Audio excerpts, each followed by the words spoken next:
Many people base their actions on some form of external authority.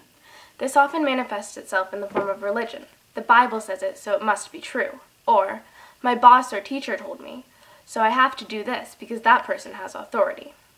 The problem with simply following the directions of an external authority lies in the fact that there is no internalized value system.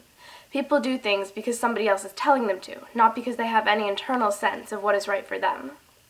I'm going to read a section towards the end of Erich Fromm's book, Man for Himself. Through what he calls humanistic ethics, Fromm offers an alternative to simply listening to the voices of external authority. He says, "Our moral problem is man's indifference to himself. It lies in the fact that we have lost the sense of the significance and uniqueness of the individual, that we have made ourselves into instruments for purposes outside ourselves, that we experience and treat ourselves as commodities, and that our own powers have become alienated from ourselves.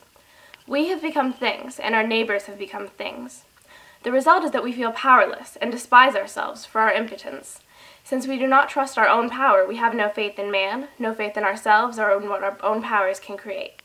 We have no conscience in the humanistic sense, since we do not dare to trust our judgment. We are a herd believing that the road we follow must lead to a goal, since everybody else's we see is on the same road. We are in the dark and keep up our courage because we hear everybody else whistle as we do." Dostoevsky once said, "If God is dead, everything is allowed." This is indeed what most people believe. They differ only in that some draw the conclusion that God and the Church must remain alive in order to uphold the moral order, while others accept the idea that everything is allowed, that there is no valid moral principle, that expediency is the only regulative principle in life. In contrast, humanistic ethics takes the position that, if man is alive, he knows what is allowed. And to be alive means to be productive, to use one's powers not for any purpose transcending man, but for oneself, to make sense of one's existence, to be human.